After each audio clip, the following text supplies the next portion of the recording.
works. We need, in the words of the Canadian government, market diversification. One of the ways to get there is to present globally project developers with 100 great places to site new plants, 100 places that have been pre-qualified for what project developers are looking for in terms of feedstock supply, in terms of infrastructure strength, in terms of supply chain resilience. Well, we have something like that. We call them a BDO zone.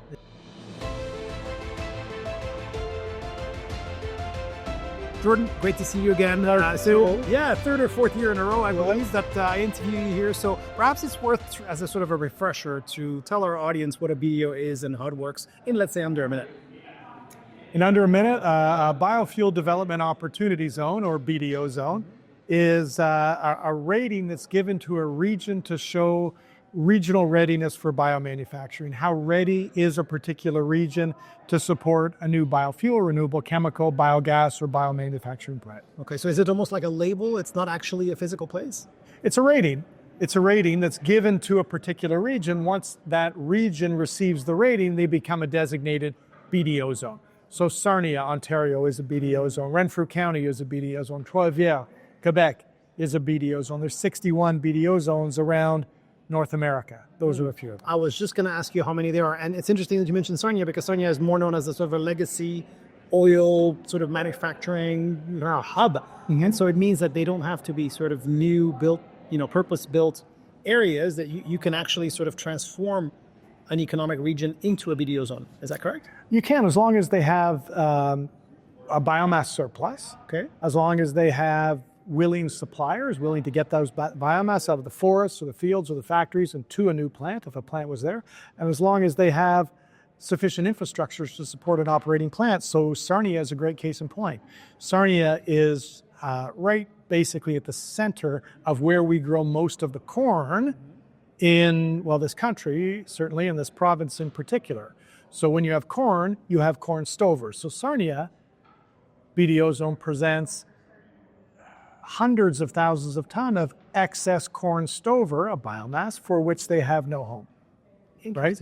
So when you make Sarnia into a BDO zone, you get plant developers, project developers that want to utilize that excess corn stover to make valuable renewable fuels, biogas, renewable. Can you give us a sense of the verticals? What kind of industries, basically, what kind of projects? You just mentioned one type.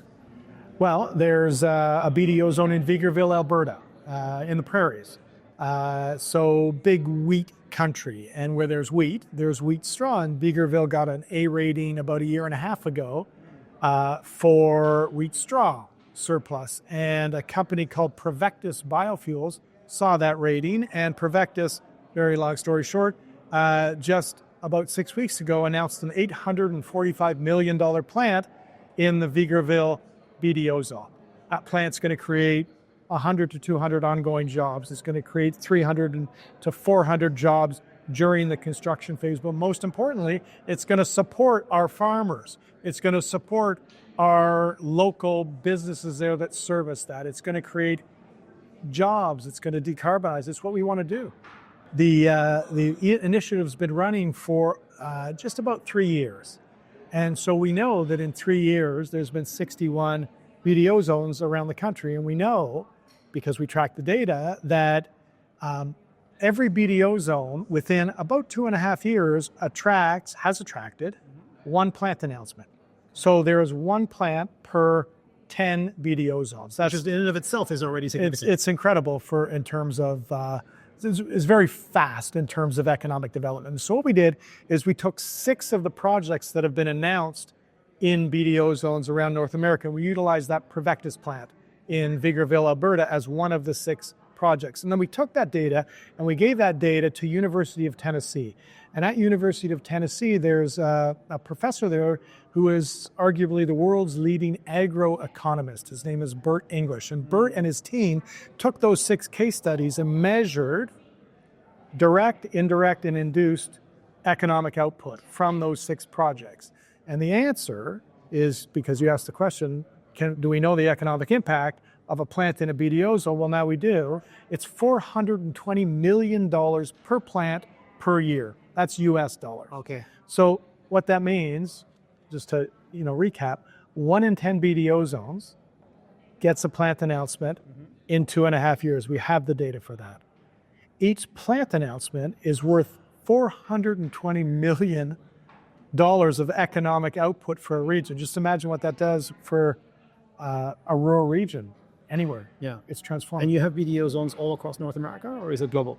There's no BDO zones other than in North America. There's 61 right now. The vast majority of them happen to be in the United States because America, in particular the U.S. Department of Agriculture, made a big push, especially under the Biden administration, but it's continuing under the Trump administration, remarkably, to support this kind of bio-based development. They support farmers down there. They support their forest communities down there. And in Canada, we have been doing that, but not to the same degree. We have a great need to support our forest communities now more than ever. Our good neighbors to the south have shown themselves to be maybe still good neighbors, but increasingly unreliable trade partners. The Canadian government has recognized this, and the Carney government has made market diversification a big priority, right? Simply put, the Canadian government doesn't want to have all their eggs in one basket, right? Right. And to be fair, that has been the case for many more years.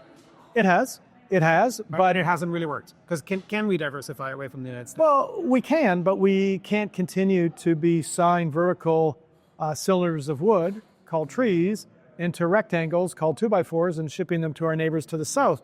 Instead, we have to add value. We have to create valuable biofuels and renewable chemicals and biogases that are valuable enough that we can put them on a ship, for example, and ship overseas. Yeah. Right? And so what does that mean? It means that we have to create market pull to pull global companies to Canada to create those high value products. We need, in the words of the Canadian government, market diversification. How does one get there? Well, there's many ways to get there. One of the ways to get there is to present globally project developers with 100 great places to site new plants, 100 places that have been pre-qualified for what project developers are looking for in terms of feedstock supply, in terms of infrastructure strength, in terms of supply chain resilience. Well, we have something like that. We call them a BDO zone, right? Canada just doesn't have enough of them. So you ask, what can we do as a country to mitigate the trade impact? We can build the infrastructure to attract global companies that make high-value renewable chemicals, biogas, biochemicals, etc. How do we get there?